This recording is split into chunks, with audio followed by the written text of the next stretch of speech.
안녕하십니까. 오늘 복음과 구원의 확신 시리즈 제목은 예수님과 믿음입니다. 여기서 예수님은 우리 믿음의 대상을 말하고 믿음은 그를 믿는 우리의 신앙을 말합니다. 예수님에 대한 올바른 믿음을 가지려면 먼저 믿음의 대상인 예수님에 대해서 정확하게 알아야 합니다.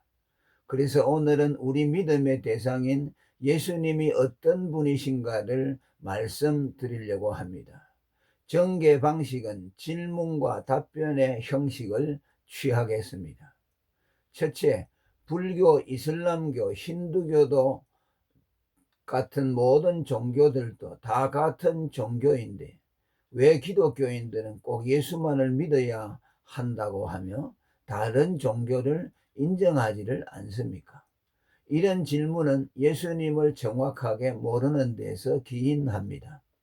그리고 그것은 대개 그들이 학창시절에 배운 세계사나 윤리를 통해 모든 종교는 비록 경전이 다르고 교리상의 차이는 있지만 다 인류애와 선을 지향하는 동일한 가치관을 가졌다거나 또 예수님을 석가모니, 공자, 소크라테스와 더불어 4대 성인 중에 하나라고 학습한 데서 기인합니다.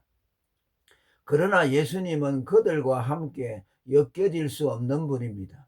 그들 성인들은 모두 인류의 훌륭한 스승인 것은 분명하지만 그저 탁월한 인간들일 뿐입니다. 그러나 예수님은 인류 역사상 유일무이한 사람이면서 동시에 하나님이신 분입니다. 오래전에 살았던 아브라함이나 다윗 같은 사람들은 이미 그런 신인이 세상에 오실 것을 예언했으며 그의 오심을 간절히 사모하기까지 했습니다. 요한복음 8장 56절에 너희 조상 아브라함은 나의 때 볼 것을 즐거워하다가 보고 기뻐했다라고 했고, 마태복음 22장 43절에선 다윗은 아직 세상에 오시지 않은 예수 그리스도를 성령에 감동하여 주님이라 곧 하나님이라고 칭했습니다.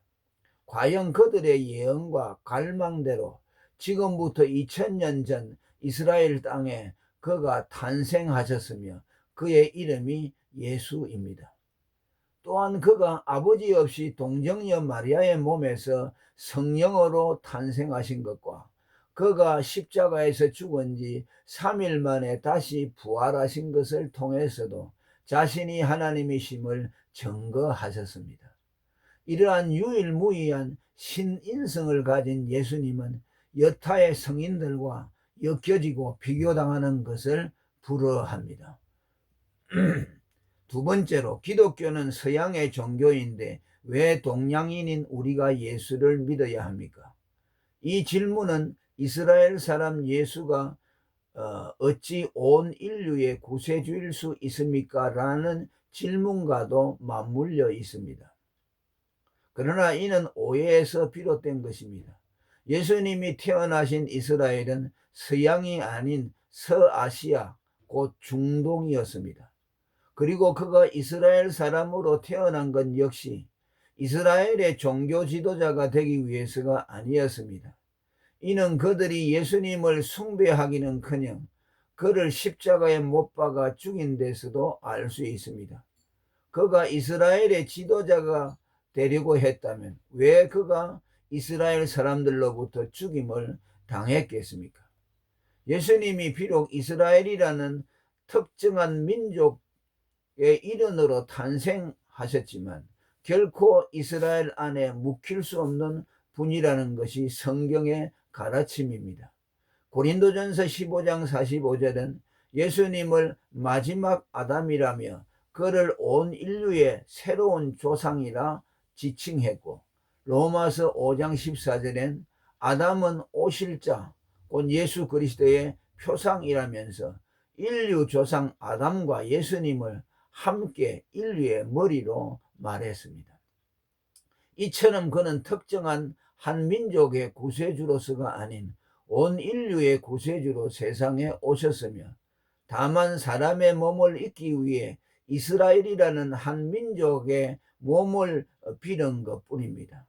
환원하면 그가 한국인의 몸을 빌어서 태어나실 수도 있었다는 말입니다.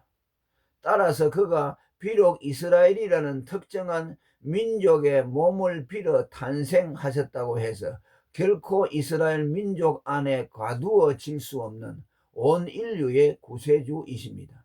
요한복음 4장 42절은 그가 참으로 세상의 구주신 줄 알았다라고 했고, 요한 1서 4장 14절에는 아버지가 아들을 세상의 구주로 보내신 것을 우리가 보았고 또 증거한다 라고 했습니다.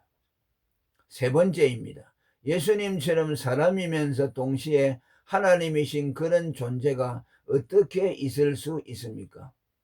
물론 신인 양성의 예수님의 존재 방식은 인간 지성으로는 이해하기 어렵고 그런 의구심이 드는 것도 어쩌면 당연해 보입니다.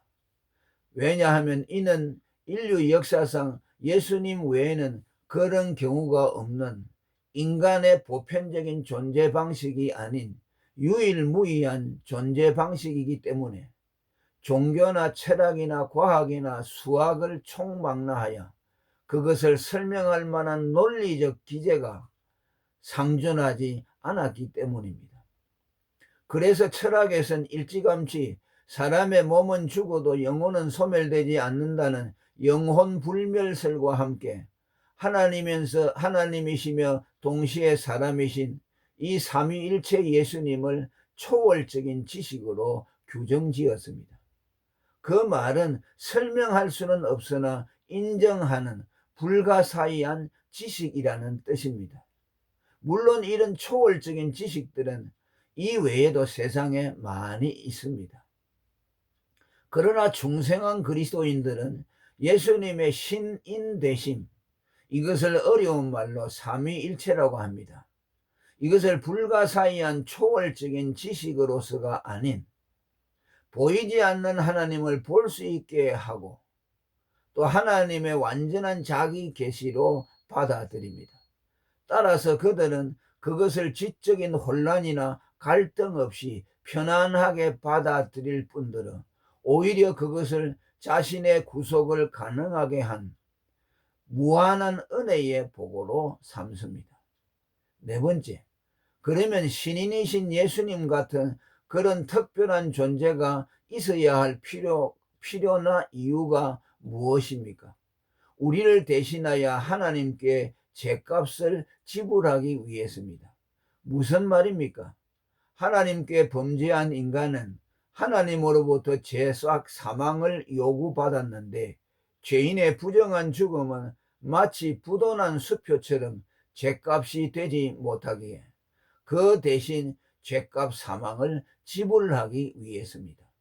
풀어서 말하면 그는 분명히 죄로 인해 죽었음에도 그의 죽음은 죄인의 부정한 죽음이라 죽음으로 인정받지 못하여 죄삭 사망을 내어놓으라는 율법의 요구를 이룰 수가 없었습니다.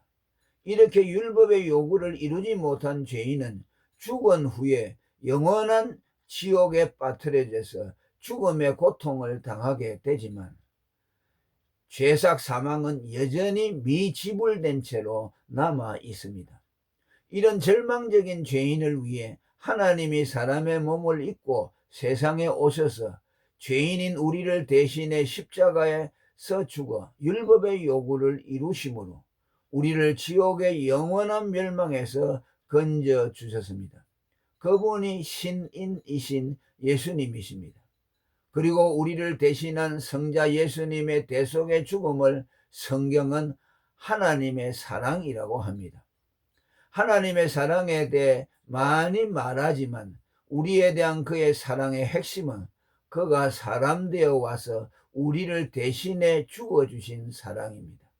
갈라디아서 2장 20절에 나를 사랑하사 나를 위하여 자기 목숨을 버리신 하나님의 아들이라 했고, 고린도후서 5장 14절엔 우리를 대신하여 죽으신 그리스도의 사랑이 우리를 강권하신다라고 했습니다.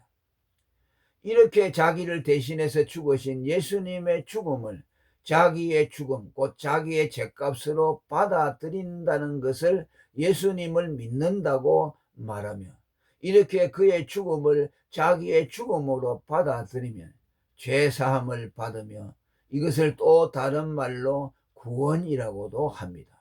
이러한 독특한 우리의 구원이 다른 종교와 엮이는 것을 불가능하게 하며 다른 종교를 인정할 수 없게 하는 것입니다. 할렐루야.